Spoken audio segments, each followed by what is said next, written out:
Twitter one, not Twitter, YouTube. So, awesome. Andrew says we're live on YouTube, and I am almost at live on Facebook. I will update in a second when I have that. Ooh, can we pop to the slides that show people how to join the different organizations? Which one do you mean? I don't know if that's something that while we're getting these kicked off, the links to like join the different organizations, the website, the Slacks. It's a good thing to show people that are new. Oh, I'm not sure I have that like. Okay. Right. I mean, I have our links to get in right here. As far as join our Slack, the orientation video that Paige just did. We have a recording of it, how to get to our community calendar and stuff. These were in the former slideshows.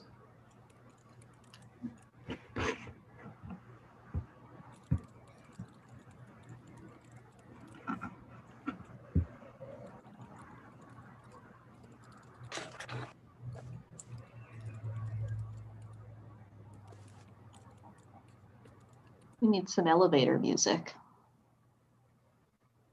We do. All right, we are now live on Facebook. Oh, wait, it still says, there we go. There we go. Now we're live on Facebook as well. Yeah, so if you don't want your face showing, you can turn your camera off because we are streaming live on Facebook and YouTube. So,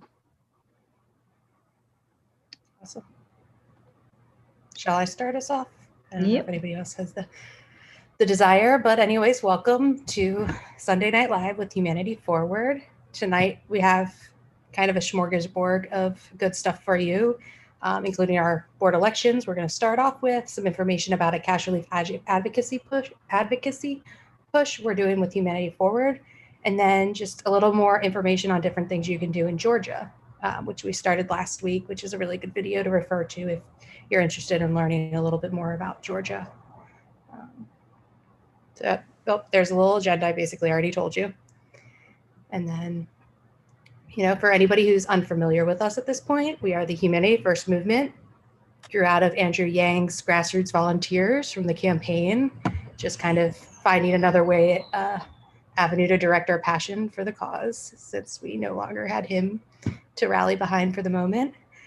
So right now we're basically doing all we can to kind of grow as a movement as well as grow ourselves. And we support HF's endorsed candidates, kind of researching and leading in some of our own kind of humanity first policies and initiatives, like kind of trying to take up the baton about the American scorecard is something we're kind of working on that's really cool.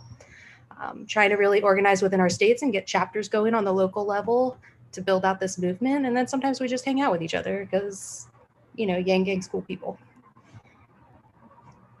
And then, so to kind of get started and get involved with us, and the very brief version of what Paige gave you earlier, if you came on for the onboarding, you can join our Slack and do a little quick orientation to the Slack at that HFM welcome. You can watch the orientation video at that bit.ly right there, HFM orientation video, if you weren't able to hop on at 8 and see it then. Kind of just gives you a nice little rundown of the organization. We have a lot of community events. You can check those out at the community calendar just to kind of hang out and meet some folks. And you can try and find your chapter on our webpage. And if you don't have a chapter, come into the Slack and you can organize with the rest of us at a national level, find other people in your states and try and get a chapter going together if you'd like. So some things coming up is, this is past, but it was really fantastic. This is a really cool slide from it, was the Income Movement's quarterly update. I just love this slide, so I wanted to use it as a teaser to encourage you to go and watch it. The live stream was recorded and is available on YouTube at that bit.ly there. You can also come to these slides and click on all these links as well. So if somebody can link the slide deck in the chat, that would be awesome. So I encourage you to watch it. There's a really lot of great information about how to push UBI over the next few months, years, what that looks like, you know, what we need to get ready for. So I encourage everybody to go see. Then we have next Sunday, Humanity First Day, on the about 1 year anniversary of the original Humanity First Day. And Massachusetts has an event going.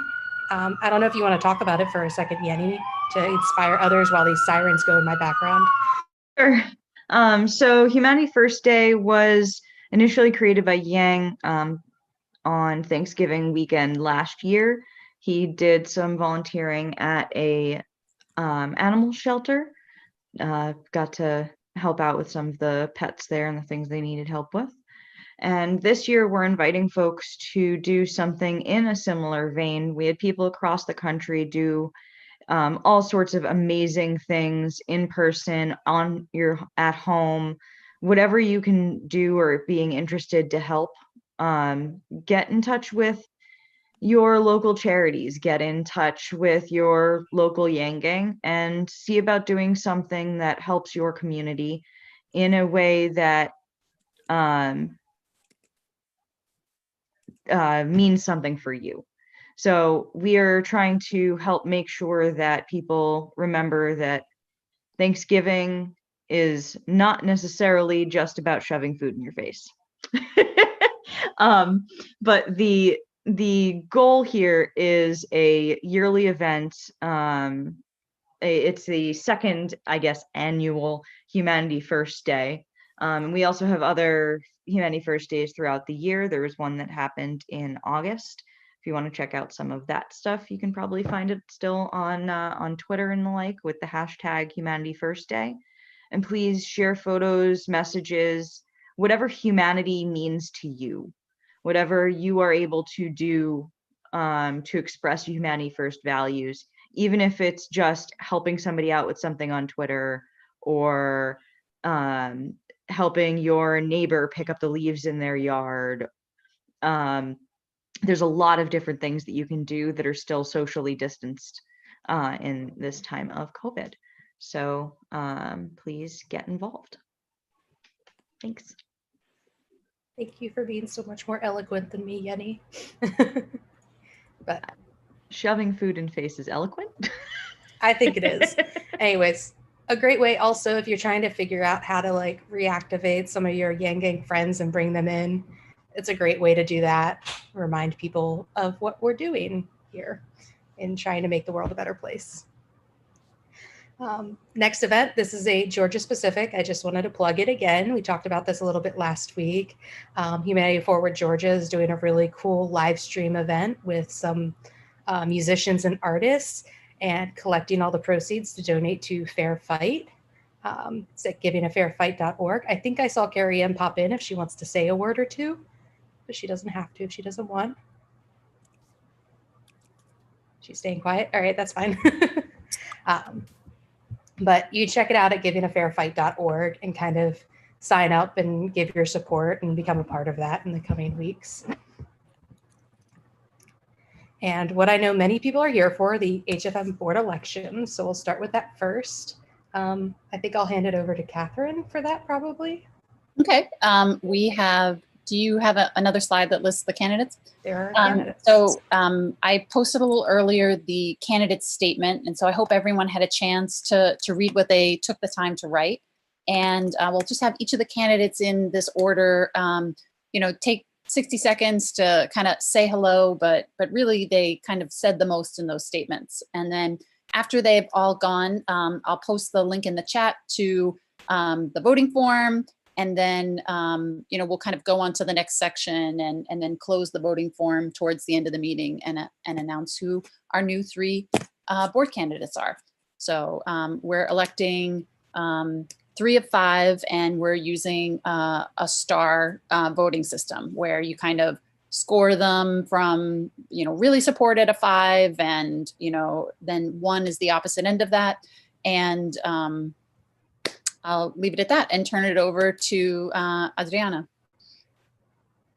You want me to stop share so we have your faces on the screen? Yes. There we go. Hi.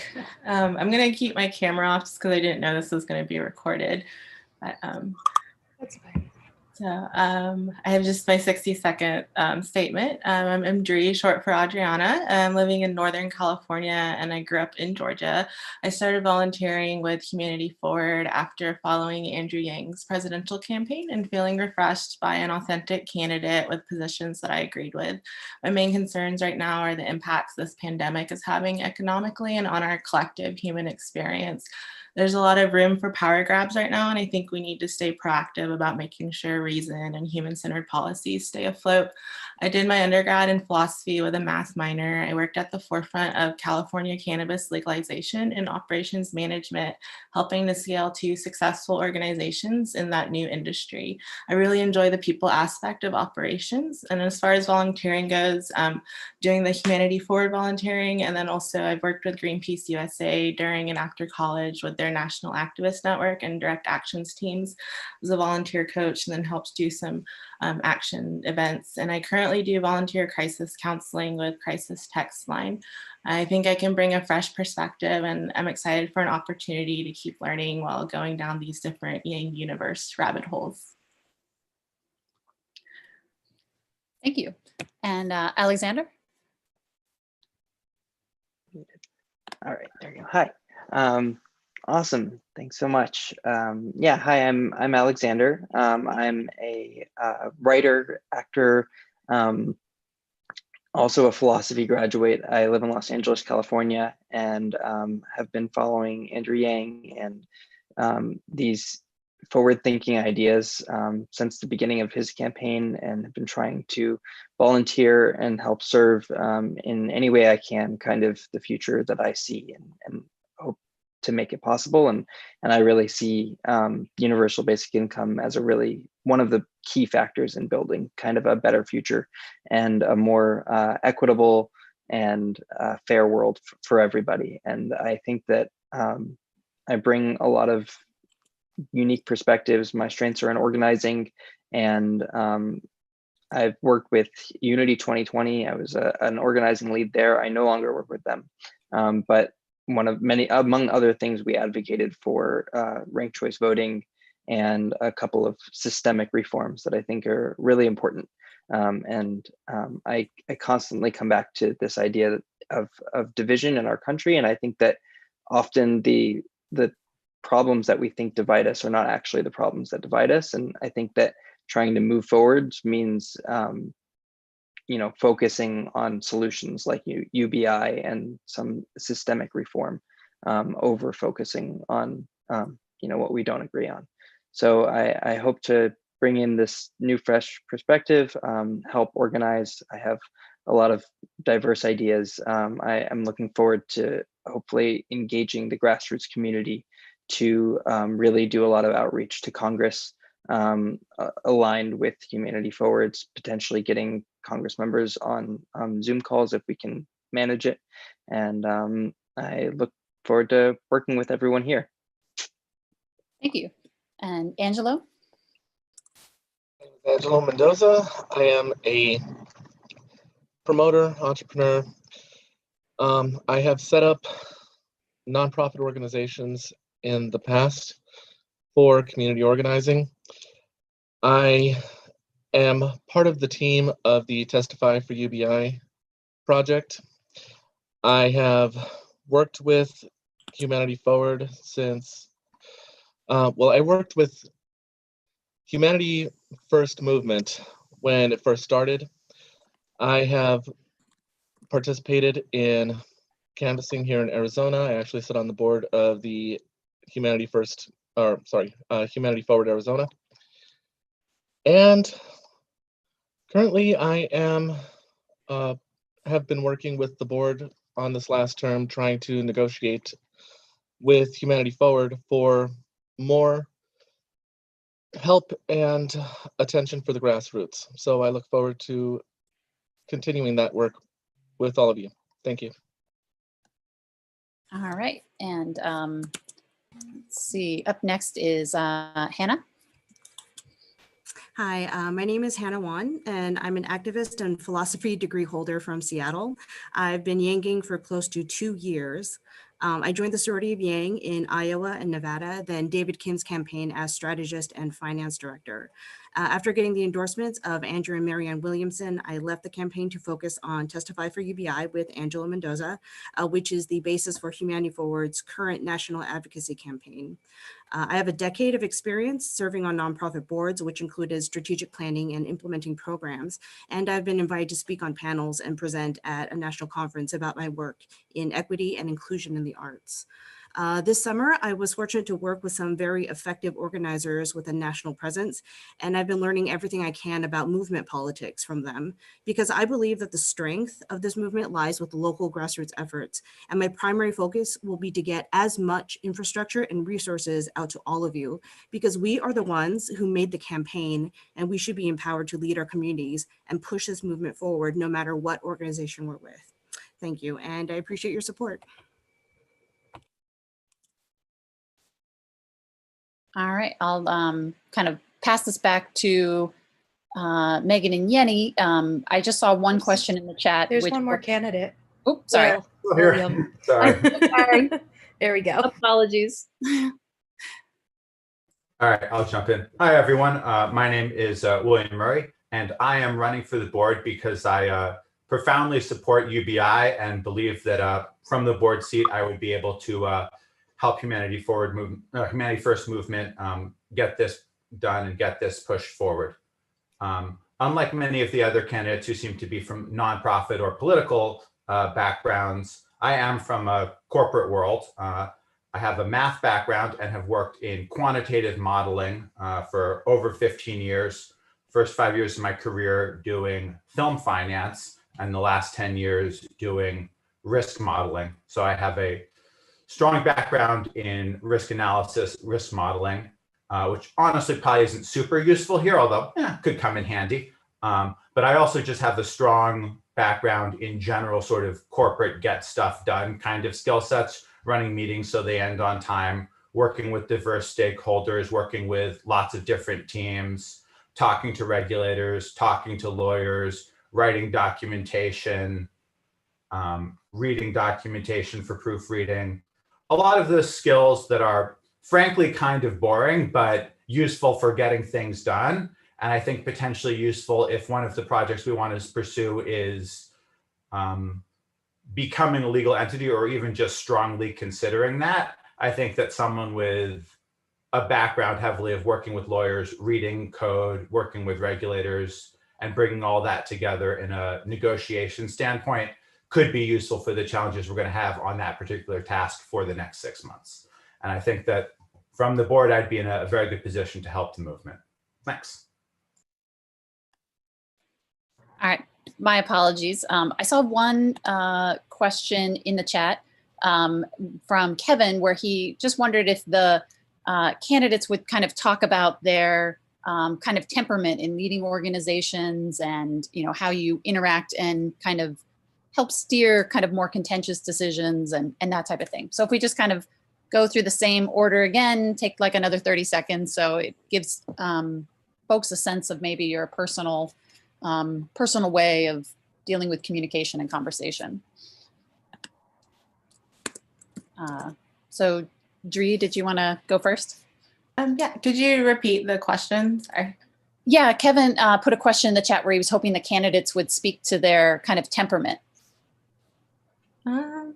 Yeah, I guess I've managed many teams in the past in like startup environments that can be very high stress, and yeah, there's definitely a lot of like patience that comes along with that. I think also doing crisis counseling right now especially has been a really useful kind of experience to learn a lot of sort of that mediation and communication skills that go hand in hand with like the temperament of communication. Yeah, I think that answers. Yeah, totally. And Alexander? Cool. So yeah, there's a few like principles I would say that I incorporate when I'm in a leadership capacity, and they're like seeking to understand rather than to be understood, seeking what is right over who is right, and also just looking to take ownership and responsibility for anything that I'm working on, and constantly seeking to take on my shoulders the responsibility of making something happen, and not trying to pass the blame or pass the buck on to anybody else. Angelo? Usually in a contentious meeting environment, what I tend to do is listen very carefully to what each person has to say and what their concerns are, and try to understand the core of their concerns and address it individually if I can. If there is something that is a strong difference of opinion, then I try to find a middle ground where we can come to an agreement if possible. All right, and then Hannah? I'd say I'm very passionate. I'm very much a fighter when I believe in something, but I'm also pragmatic and try to communicate strategically and as directly as possible. But at the same time, I'm very adaptable and sensitive to how somebody might communicate or need something explained to them or need to be guided in a certain way. And I try to, I guess, match that and be empathetic in those ways.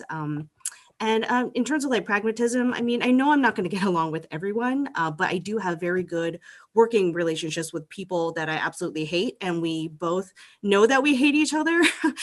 But we know that we need to work together on something, and we make that work. So being able to work through that, I think, is a strength of mine. And in terms of my demeanor, I'd say that there's a little bit of a difference between talking to someone one-on-one and being in a meeting context. In a one-on-one situation, I can definitely listen to someone and really make sure that I hear them and that I, understand what they're trying to say and can, ask questions until I really understand what they mean. In a meeting context, though, not only do I have to listen, but I have to make sure that everyone is listened to and that everyone has a chance to speak. A classic problem in meetings is you may have someone who's soft-spoken or more introverted who, sees deeply and has a very valuable point to ask. But if you just kind of allow the conversation to go in a freewheeling way, they'll always be interrupted and their voice will never be heard. So I think that because different cultures and communities and types of people have different speaking styles, that for a meeting, you need to be a little bit more structured just to make sure that everyone really gets the chance to speak and be heard.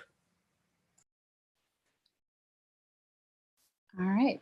I think it seemed like looking at some of the questions in the chat, the question about the Unity 2020, that I think Alexander put an answer to that in the kind of open chat that we had in the Slack. But Alexander, if you want to kind of answer Jim's question about, Unity 2024, and actually, let's not get into that because we don't need our movement is not just about endorsing Democrats. So we'll skip that.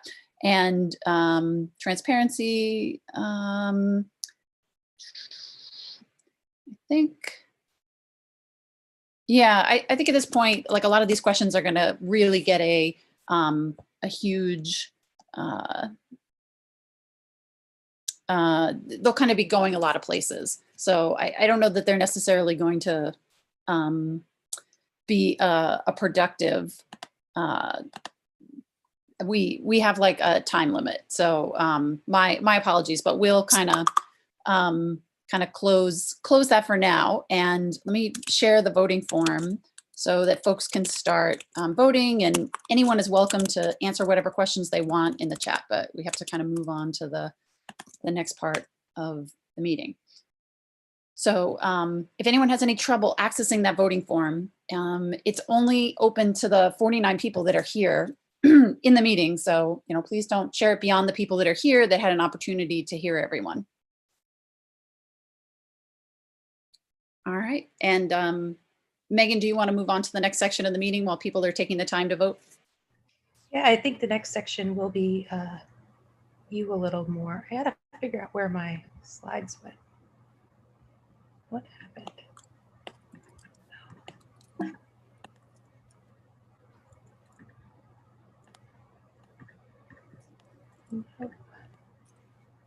I am not very good at Google Slides. I am so sorry, everyone.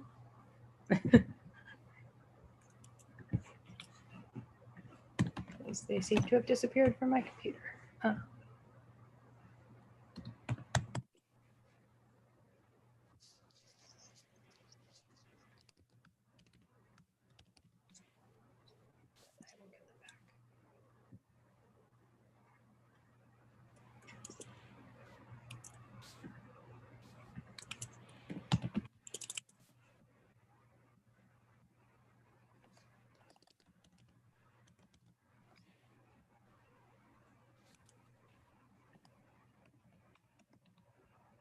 Does someone else have the ability Okay. to screen share them? I have them coming back. I'm sorry. For some reason, like the screen went black, but I have them again. Travis's thing, it's having him sign in. Mm-hmm. Yeah, you need to kind of sign in with a Google. Okay.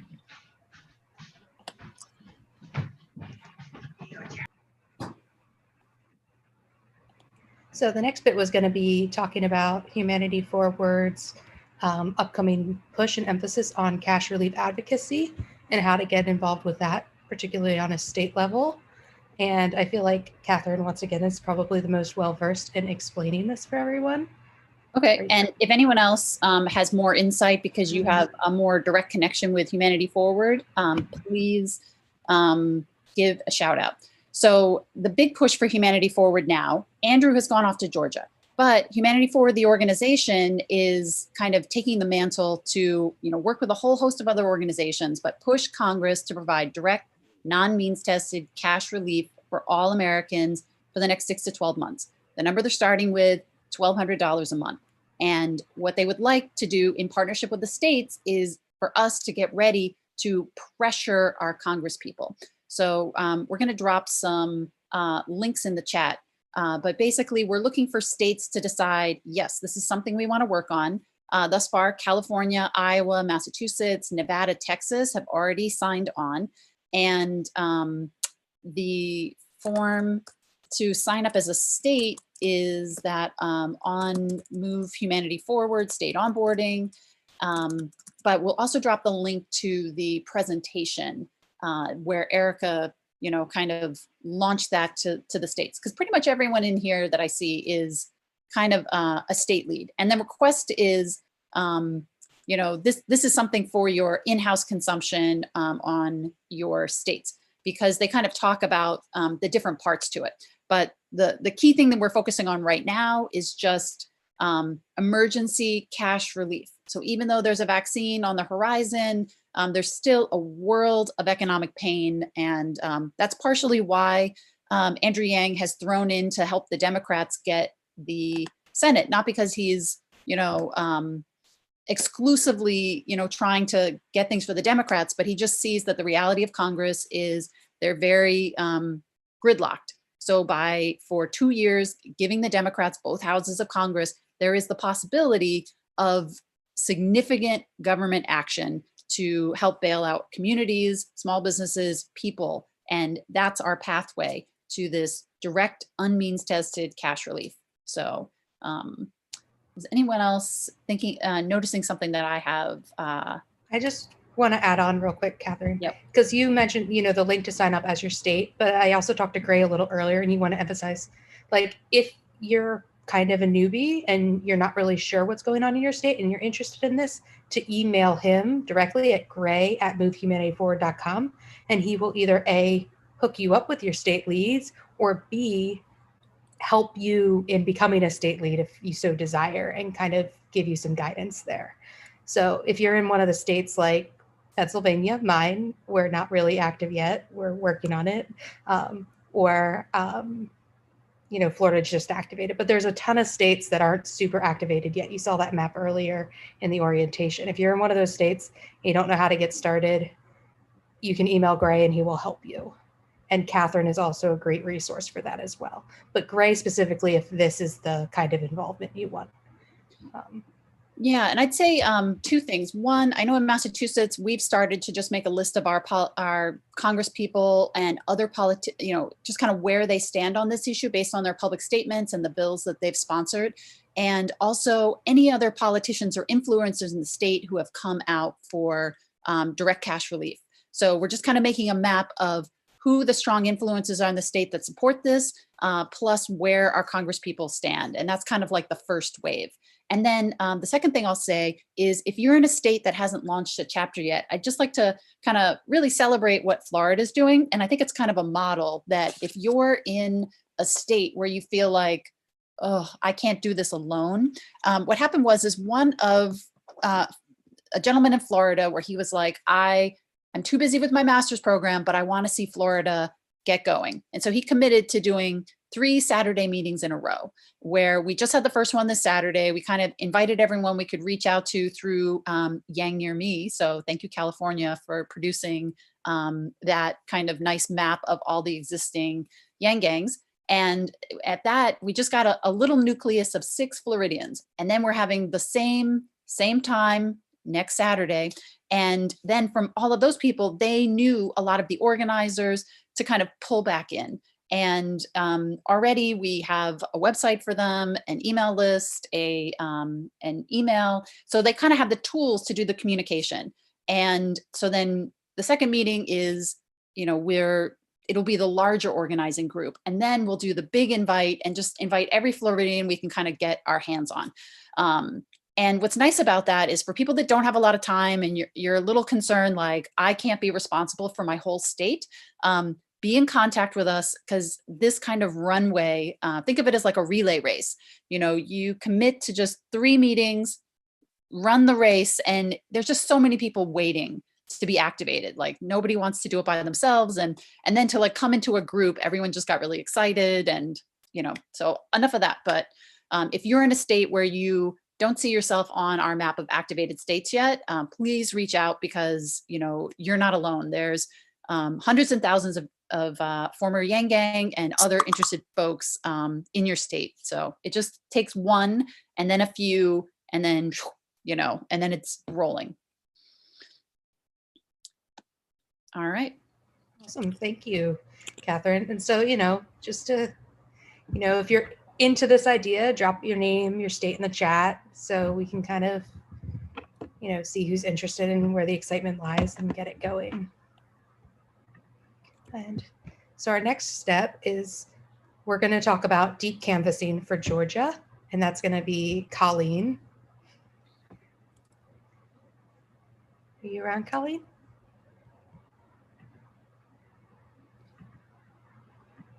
Okay. Hey. Hi, I'm Colleen. I'm on the leaving the board, and I'm leading candidate support. So I can help direct people to places where they can volunteer, canvass, phone bank, and write postcards for the candidates. So what I've been doing is I have been phone banking for both candidates and with outside organizations. And what I've learned from this is where I can recommend that you go, what's probably the best use of your time for phone banking is number one on my list is the People's Action Network. And that's, if you see the little logo in the corner of this slide, because the slide came from People's Action Network. And their phone bank setup is it's by far the best. Their script is the best. They have a person in a breakout room who is just there for tech support. Their Slack is the best out of the other 2 candidates, because as you guys know, these candidates were not expecting to be running a national race, and so scaling up has been very challenging. So in contrast to People's Action Network, it could tell you that while they're using Through Talk, which is an automated dialer, the Warnock campaign is using Hub Dialer, which is also an automated dialer, and the Ossoff campaign is using OpenVPB, where you manually dial or you use Google Voice to dial from your computer. So I would put them in that order. the People's Action Network has only like 2 or 3 phone banks a week, which is so sad because they're doing it the best. And they're going to get to like 4 as the weeks go on. They have their next so you can see like what the big deal is and why it's so great. You can go tomorrow night at 6 p.m. Eastern time. Warnock campaign pretty much from 10 a.m. to 8 p.m. They've got shifts going all the time. And I would just leave it at that. The OSOF phone banking is not working out as well as going on for Warnock or for, if you can, People's Action Network. And what they've trained us to do with People's Action Network, they have 4 hours of training, you guys, okay? There are 2 Zoom calls that are 2 hours each. They've already happened. They're on recordings. Because they bring you into, it's called deep canvassing. And that's a method where you are not just talking to the voter on like the surface level of the issues, but you're going to hear more of their story and find about like what's kind of attaching them to a candidate. If so, what this slide, as you can see, it's like typically you'll talk to a voter and they'll, oh yeah, cool, that candidate sounds fine. You hear about their issues, Green New Deal, Medicare for All, and whatever. But then they'll be targeted with an ad that, you know, activates something that is known to be a polarizing issue, and then they flip their vote.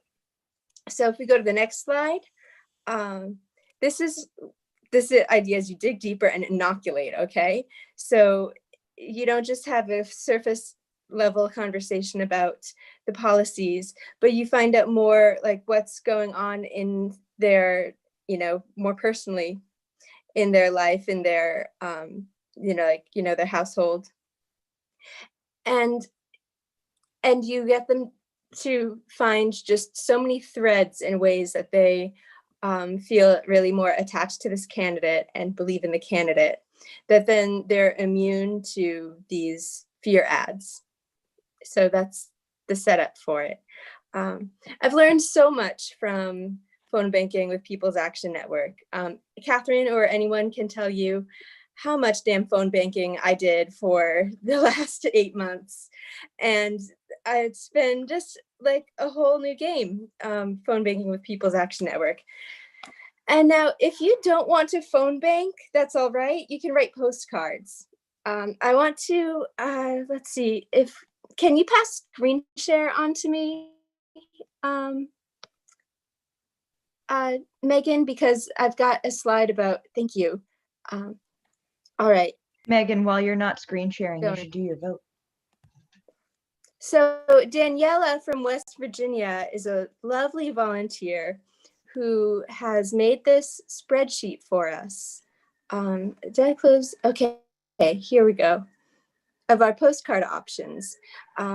We found 6 organizations who are doing postcard operations for writing postcards to voters, because you can't hang up on a postcard. So that's a great option to have, apart from calling or knocking on, well, you're not knocking on doors because it's a COVID outbreak. So you can reach people by writing letters or postcards. And we found 6 organizations that do it. So we did a survey of these organizations to find out like what's, you know, the barrier of entry. Here she filled out, you know, which ones, this with the Civic Center at the top, she found out that was very easy to sign up for, whereas going with Reclaim Our Vote was asking a little bit more. There was a little bit more hoops to jump through before you could get started. So you can come to this resource. I'll drop the link in the chat and find out like what is going to work best for you. And the ones that are in bold are the ones that Daniela recommends just through her process of exploring them all. So, all right. Like, I don't have a printer at home. I need to make an appointment to go to the library to print. So I found the ones that just mail you postcards. You don't need to print them yourselves, and that's working out better for me. Yeah, here you go for the link. Are there any questions?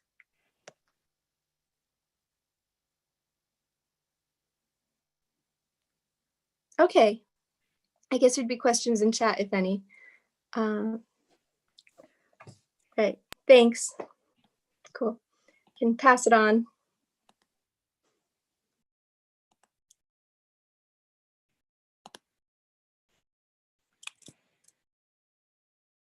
Thank you, Colleen. I'm like very curious to learn even more as I've heard about deep canvassing. So I almost hope we can do an entire call just around that at some point, if other people would be interested in learning more about it as well. Wondering if anyone on the Zoom is having trouble voting. We have 46 responses in, and so if anyone needs help voting, give a shout out so we can help. So this here is also, if you go to peoplesaction.org/volunteer, their like top event listed will be the deep canvassing events that they have. If you want to check that out for People's Action. And then I also I think that this concept of deep canvassing is just fascinating. So here are a few kind of initial dives you could take into it, whether you want to read, listen, or watch. You know, People's Action put out their executive summary about why this is so effective and more effective than other kinds of canvassing in actually having long-term change. And they have the really great motive of like healing America. This is about overcoming prejudice. It's not just getting the vote. If you're like me and a big fan of Queer Eye, Jonathan Van Ness did a podcast with George Gould of People's Action about this deep canvassing. That was a very fun listen. And then there's also a fantastic TED Talk on it. So once again, if you go into these slides, you can just click on these links and you could dive a little deeper into learning about what deep canvassing is and why it's so effective, maybe to kind of motivate you into trying your hand at it. And then this is just an awesome photo from Georgia from one of their canvassing events last week that they put on their Instagram. And I wanted to put it here because I thought it was so great. So we did have Humanity Forward Georgia on last week talking about a lot of what they're doing. So I just want to come back to it. They're doing these canvassing events every Saturday. But if you're trying to figure out how to get involved, you know, there's a number of links here. Obviously, there's Fair Fight, Elect John, and the Warnock for Georgia websites. If you want to get directly involved with them, you can sign up to volunteer with Humanity Forward Georgia through their website, ga.hfmovement.org/volunteer, a little form you submit. And if you happen to be local, they have all their events listed on meetup.com. Is anyone from Georgia on the call want to talk about how it's going, what you're doing at the moment? I saw Carrie Ann and Lamont come on at some point, but I don't know if they're still here. Are they? Carrie Ann, Lamont, anyone in Georgia? Oh, great. Rachel, you want to say anything? Oh, Rachel, yes. No worries. I mean, they talked a lot last week. So our live stream from last week is up on our YouTube, and there were some really fantastic discussions there, because there's also another race. I really should have put him on the slide. I'm sorry, I forgot. Daniel Blackman, who's running for public commission, which is just as important as these other races in both getting out the vote and like having a true impact. And his campaign manager just talked about kind of why that campaign was so important. And it was really fascinating. So if you have some time, I encourage everybody to go into our Humanity First Movement YouTube channel and give last week's call a listen, because there were some really great discussions. Oops, I always do this. Okay. I'm so sorry. Why isn't it? Okay. Yeah, perfect. I just dropped a block of text in the chat, and that includes the links to the deep canvassing trainings there. Awesome. Thank you, Colleen. And this is all the social media slides for Humanity Forward Georgia. So if you want to keep tabs on what's going on down there, I encourage you to follow them on their Instagram, Twitter, you know, like them on Facebook, and you can always go to their webpage. They also have a lot of really valuable voter information if you know anybody in Georgia that could use that. And then finally, just the announcement, we are switching very sadly to bi-weekly, but you know, after their campaigns and the holidays coming up, we're just taking a little bit of breathing time for all of us. So our next Sunday Night Live will be December 6th in 2 weeks. So thank you. And these are all our social media. To plug that as well, you can follow us anywhere, and then know when events are happening and get all that kind of good juicy information. So anybody else have anything to add from Humanity First Movement that I might have missed tonight? I can just kind of put a plug in because there's more people on here than were on the last one. And so if someone would drop a link to that Facebook, I'll try to find that. But the conversation last week, that was like one of the best meetings I've attended because it was a Georgia political campaign worker and then a long-term canvasser who has been kind of hired by the New Georgia Project. And they had a very detailed discussion of like the state of affairs in Georgia. And one of the interesting things based on all the national publicity about how Stacey Abrams and Brian Kemp's race went is it's a totally different situation right now. That Donald Trump actually did Georgia a favor by being all concerned about voter fraud. And he and Brian Kemp kind of said, oh, everyone needs an ID to vote. And as part of that, they put in automatic voter registration. So right now, I think the gentleman joined us last week, Antonio Lewis, had said that of eligible African Americans in the state of Georgia, only 2% are not registered. So really, the Republicans, kind of out of their concern of voter fraud, like just uber registered Democrats for them. And so right now they were saying you don't need to convince people who to vote for, you just need to get them to come out and vote. So if you know Georgians, the Ossoff campaign is using Reach, and you can use that to just basically log all the Georgians you know about where they stand. And the campaigns have really teamed up. The Republicans are campaigning on the idea of, oh, we can't give the Democrats a unified Congress. And the Democrats are campaigning on the idea of these people did insider trading while turning around and telling you that no problem because of COVID. And we need to give Congress a united Congress because otherwise they're never going to have an effective, efficient response to this COVID crisis and the bailout that we need. So it's really just a game of getting the voter turnout. And they were saying that normally there's a 27% fall off between the Democrats who show up for a November 3rd election and then the runoff when someone doesn't get 50% of the vote. So it really is just, if you know Democratic voters in Georgia, then getting them to go to the polls is the name of the game right now. A quick question. Do you know is that the drop off for both Republicans and Democrats, 27%, or is that for Democrats? Or do we know Republicans and Democrats drop off? I don't know that, but I think it's just Democrats. Okay, that's super encouraging because that's like, oh, cool, just get people to vote. Exactly. And what's really nice about that gentleman, Antonio Lewis, that is kind of making the connection with Humanity Forward Georgia, is his organization was hired to work in Atlanta, and they targeted 90,000 Democratic voters who did not vote in 2016, and 60,000 of those that they connected with turned out and vote. So I'm really excited for him to be someone we partner with. And for the folks that are down in Georgia, as you already know, the Georgia Humanity First Day event on the 29th is done in collaboration with his organization. So, very, very excited for how awesomely Humanity Forward Georgia is doing. So if anyone wants to get on their newsletter, hear about it, volunteer, the calendar is going to have more phone banking and more, they're looking to set up events and just kind of have us do what's effective remotely, because there's definitely a lot we can do.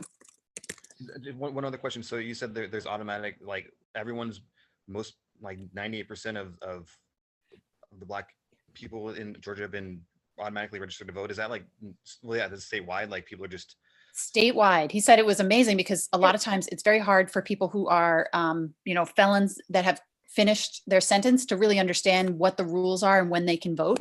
And they're like, anytime the driver's license is messed up, you got to go to the DMV, fix it. It was suspended. You need to like fix other little details of it, immediately, without even you asking, the DMV just does it. So you don't even need to know when you're eligible. They know when you're eligible. And so they're like, it was just, they just made it very easy for people who historically didn't really know when they were eligible to be registered.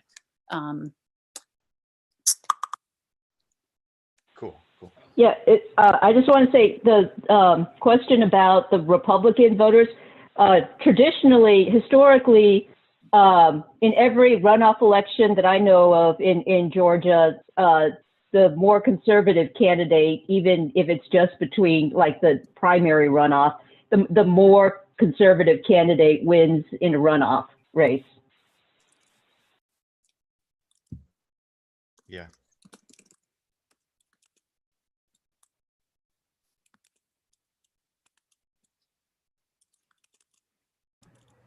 All right, so now what everyone is waiting for is the candidate statement. So let me pull up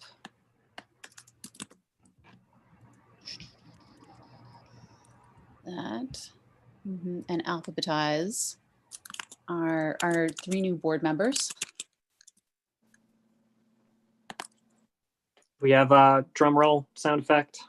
We'll work on that one. Go for it, Brendan.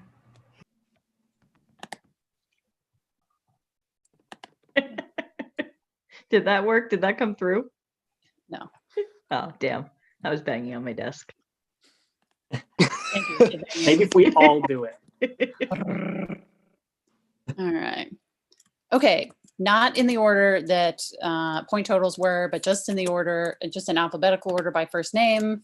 Our 3 new board members are Angelo Mendoza, Hannah Wong, and William T. Murray.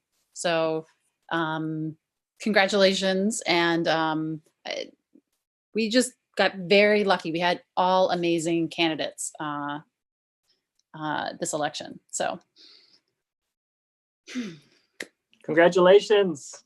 Yes. I wish All we right. could have had you all, honestly. Congratulations. I know. Don't give up. Keep running. There's more spots that'll be opening up soon. Yeah, Yeah. there'll be another election. I believe it's February 28th, if my memory is correct. And the Also, other, sorry, just to say, board members aren't all powerful. So you can definitely, make a lot of change and express your voice in the movement from, being on a team in a department and, just being in meetings. Like really just being present and active is almost just as powerful as a board member. So Yeah. Yeah, our working groups can definitely use the help. I was a board member from the beginning until the end of August, and I am, if I wasn't saying no to things because I'm campaigning, I would still be just as active as I was while I was on the board, just focusing on things in the working groups. So the working groups could definitely use whatever help we can give them. Yeah, it's particularly if your interest is in the board, the org management department and the org culture working group, and this one called Deep Dives. A lot of what the board is working on, the board will start progress on it and then send it to the working group to have a more democratic process of more people coming in from the movement to participate on it. And then they'll come up with a final draft, and then it will go to usually then to the board to get like passed and acted, so it's almost like this OM department is like, we've got a system of checks and balances here. So yeah, there's you can tell the board what to do really by being in a working group. That's how this works. And the other thing I'd say is if anyone in the States is thinking like there is this thing that this National Humanity First movement should have done already, that is because, there are no magic fairies. So if there's some critical key thing that, that needs to be done, this is what these great utility players are for, like getting legal advice so we can be well advised in our negotiations for, what our legal structure is a big one. And there's others as well. Because right now there are just over somewhere between like 100 to like 120 people who actively read our Slack. And then I'd say there's about like 20, a little bit more than 20 who are kind of actively doing the work, moving things forward. So it's really just like a very small team at the national, and the national, the real work is down in the states and the locals. But the nice thing about the national is it's a web that if there's something awesome happening in one state, we can push it over to other states. The board invites the states together once a month to have kind of a conversation together about how to move as a national unit rather than just as individual states.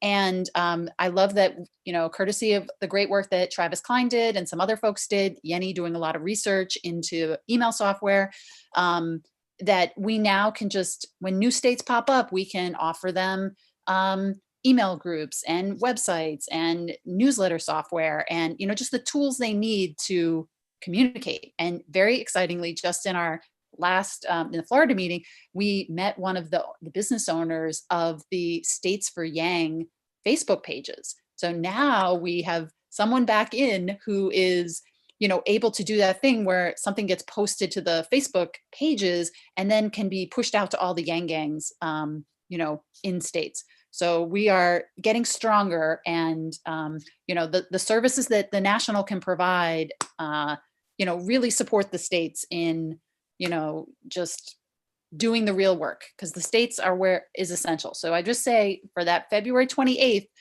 we would really love, the states that are strong enough to pass people up to the national, please do, because it will pay dividends for the whole country.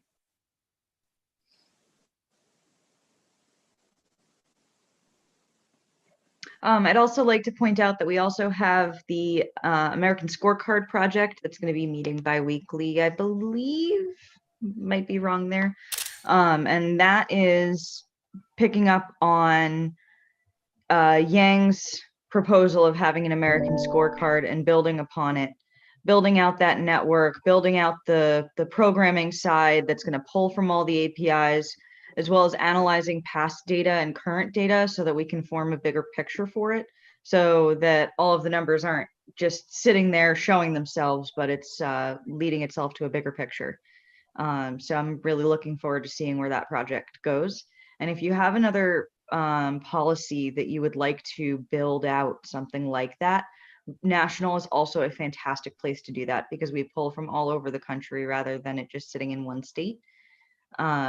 And we can build out bigger and better teams that way. So definitely, if you're interested in building out a policy similar to or helping out with the American Scorecard project, definitely hop on as well.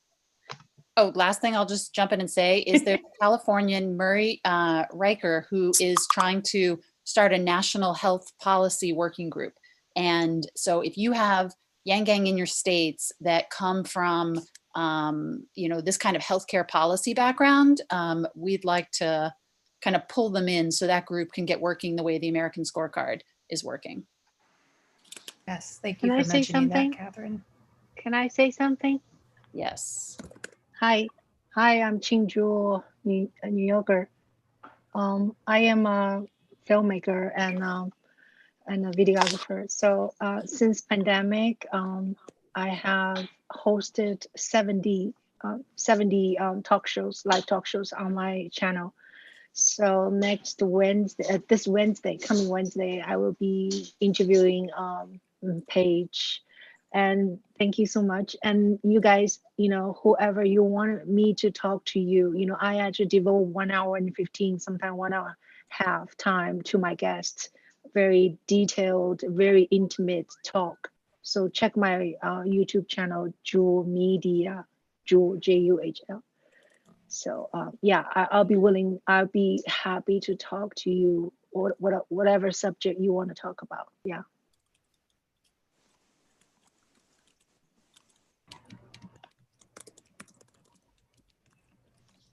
All right, are we switching to a hang? Are you guys going to breakout rooms or what's happening? About that time. I think we can just switch over to a hang. Andrew, if you could hop us off of YouTube. Bye everybody who's watching us on YouTube. Thank you for hanging out. Saw the